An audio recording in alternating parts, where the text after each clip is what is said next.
027 for Dre's Management LLC. Great, thank you. So this is on the motion to dismiss. I need to point out something that I don't know if it could potentially be problematic and may need supplemental briefing. So in the reply, the defense pointed out a new argument regarding the fact that Cardi B is an independent contractor as opposed to an employee. That wasn't in, that I can find, the actual motion itself. We did brief that one of our causes of action is negligent selection of an independent contractor, and cited to a specific case in opposition in our motion to dismiss about why that's a viable cause of action. Oh, okay, all right. Okay. So I was aware about and I think actually my colleague here actually probably cued off on what I had said in my brief and like Okay, raising all right, that. okay, I just want to make sure, okay. The plaintiff is fully ready to discuss that Okay, today. all right, that's fine, all right. Okay, so do you want me to tell you sort of my inclination? Okay, all right, so, hang on, let me just look. So if I am looking at, all the factual allegations that are in the complaint as true, and I'm giving all the reasonable inferences in favor of the plaintiff who's a non-moving party, I'm not inclined to grant the motion to dismiss. Hang on.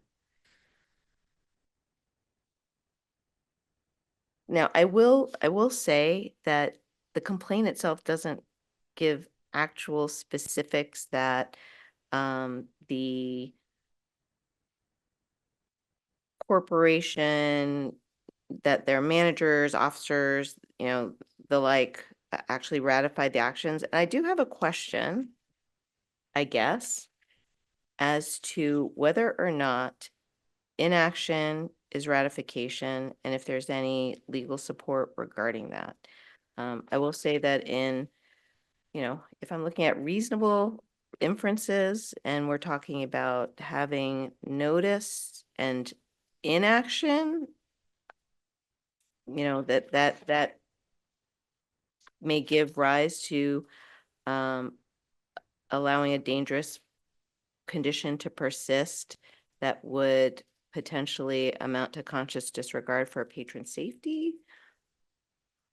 But and again, I don't know if you were paying attention to the previous case, but I would find that a punitive damages is a prayer for relief as opposed to a separate claim. I don't know if I'm there yet where I would say that the claims in and of itself wouldn't give rise to,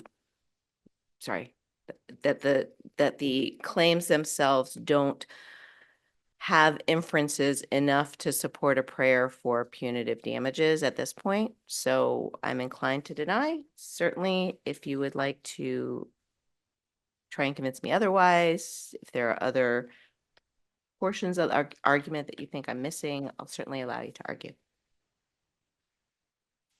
Thank you, Your Honor. I do understand. And one of the things I wanted to point out is that the issue is that plaintiff's complaint does not allege that Dre's Management LLC, not the co-defendant Cardi B. Sure. Dre's Management LLC has done any action that was malicious, that was fraudulent, or that was oppressive. Well, I guess the question is if it falls under like implied malice and everything else, but whether or not you have noticed that that the independent contractor that you've hired has a habit or not, I don't know if we're there yet, of throwing things at patrons and not doing anything about it. And then again, my question is, does inaction constitute ratification? That I don't know. Do you have an answer to that question? Your Honor, I don't have precedent that indicates that inaction is or is not ratification at this point in time. I can supply that to you. I will get that to you by the end of the day if you prefer. But at this point in time, I do not have an answer as far as that question itself. Okay. All right. as far as it goes, as was argued in the previous case too, is that, the corporate entity, Dre's Management LLC, has to ratify that action. And that's what we were just discussing. And that there's no information within the complaint that states that any officer, director, managing agent of Dre's Management LLC ratified any action. So I guess maybe, you know, since I do have that question regarding if inaction amounts to ratification, it might be more helpful to me, because I think what is being alleged in the complaint is the lack of action by Dre's to do anything, hire extra security or anything along those lines. If, you know, maybe some supplemental briefing on that discrete issue before I make a determination. I can provide that to you, Your Honor. Okay, I don't know how the plaintiff feels about that issue. The plaintiff's opinion is that Dre's didn't just ignore the danger, they rebooked it for a second time. So I don't think that, like, I mean, like, while we're more than happy to flesh that out in terms of inaction, they booked one of the defendants and then went and booked her again. Full well, and that doesn't even get into the fact that, like, she had a long and storied history of violent altercations at venues. So that's not really in the complaint, right? I mean, so that's the problem, I guess. It's a little bit thin on that part. I understand, I believe the complaint about how it's pled says that she assaulted someone the night before. Yeah, that's true. And then- But you're saying they rebooked. Yeah. That is not actually in here. It was basically, she was, you know, I can't remember, but she threw something at someone else 24 hours before. My understanding is that she was already booked for this incident, this show.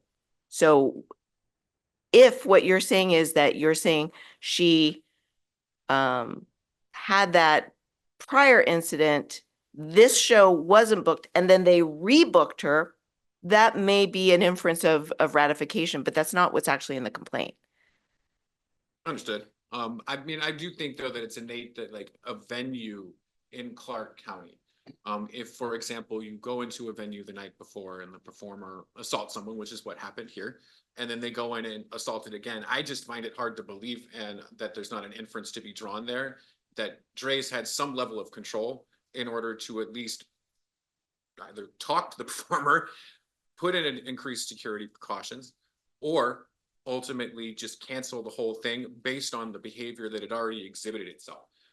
Instead, what we're alleging is that they just ignored the whole thing, focused on their own personal profit, and then ultimately rebooked a performer with a known violent tendency that predictably resulted in her assaulting someone again. Okay, well, I think I'm still stuck back on the inaction issue. So since it's your motion, how much time would you like to supplement the issue?